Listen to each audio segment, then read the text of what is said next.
Good afternoon, and thanks so much for joining us for 12 News at 4. I'm Tram Mai. I'm Troy Hayden. More than 2 decades after Leroy McGill set a couple on fire, killing the man and severely burning the woman. He was put to death by lethal injection at the Arizona State Prison Complex in Florence. The 63-year-old was pronounced dead at 10:26 this morning.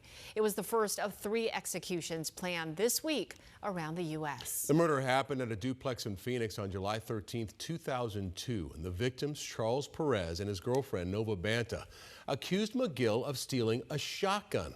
And that's reportedly why he entered their Phoenix apartment, threw gasoline on them, and then set them on fire. Perez died, but Banta, initially anyway, survived her injuries. 12 News journalist Sean Rice witnessed the execution today. You were actually in the death chamber. That was the first execution you'd ever witnessed. Let's come away with some thoughts, overall thoughts of that whole process. The first thought I have, given Arizona's history with lethal injection, was how smoothly this process went. I would say it lasted a little less than 30 minutes. I entered the room at 9:58.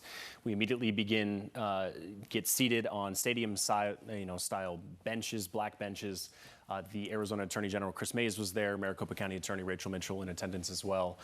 No victims' family members were there, according to the Department of Corrections. I believe some family members of McGill's were there. But he took some laboring breaths after the injection happened.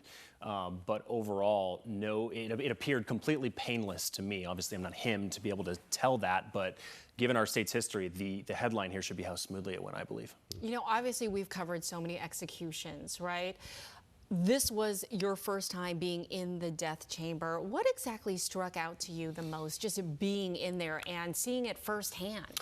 Yeah, how somber of a process it is. I mean, you're not allowed as a media witness or anybody else in attendance in the viewing area to speak to one another. But over my right shoulder and directly behind me, you could hear cries from McGill's family members who were in attendance. There was 2 women directly behind me, and then 3 men and a woman over my right shoulder. And at different stages of this process, you hear, soft cries. And everybody in there is taking the process extremely seriously, as we were, because we're the independent people that can make sure what the Department of Corrections tells the public is the truth with what we saw with our own 2 eyes. So we play a very important role, one I certainly respect and did not take for granted this morning.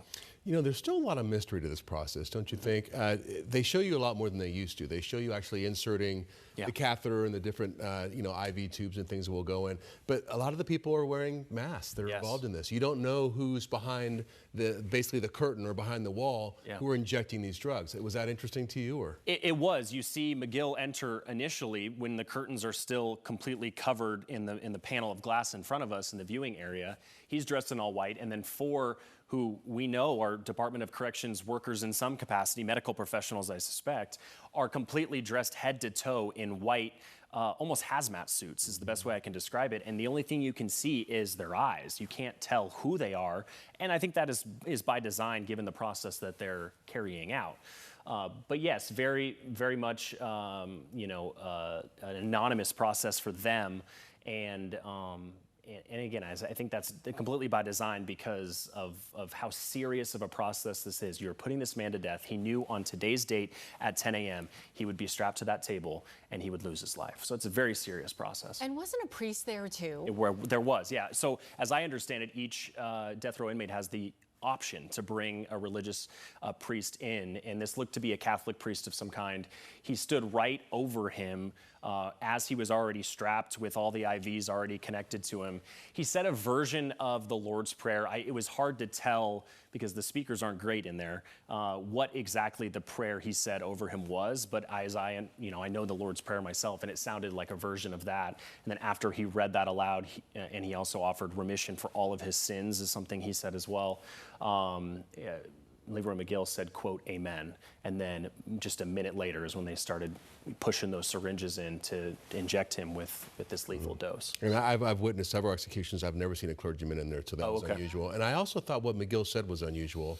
Tell us what he said. Yeah, so moments when they offer him last words, he said, quote, thank you all for being so accommodating and nice. I'm going home soon. So very brief. I don't know what that last part means in terms of going home soon and what that means to him, but he certainly thanked the Arizona Department of Corrections workers who carried him through this process, took him to this facility, we suspect 24 hours in advance of being executed. So he showed some level of appreciation for I believe, how humanely he was treated through what is some would think is a gruesome process. Right. I know this happened 24 years ago, but the victim's family wasn't there. That was interesting. I know, and we got no explanation as to why they weren't there. The Department of Corrections director just said in one sentence, they weren't there, please respect their privacy. And one thing in anticipation of doing this story I did was reach out to the lead homicide detective in this case who worked the case, put Leroy McGill behind bars, and testified in his trial in the first-degree murder conviction. And one thing he said that I think is important is you just don't know everybody's family dynamic. This was so long ago. You don't know the impact it had on family members to lose someone in the valley. You don't know if they moved, whether or not they want to see the execution. So you don't know who's surviving, who's not, and everybody's family dynamic is different. I would say, and tell me if you agree, that usually family members are in attendance. And so it was interesting to me that they weren't. And not family members of the condemned. I've only seen that one out of all the. Well, Sean, thank you for talking with us today, and thank you for your service, really, to our community witness in this today. Absolutely.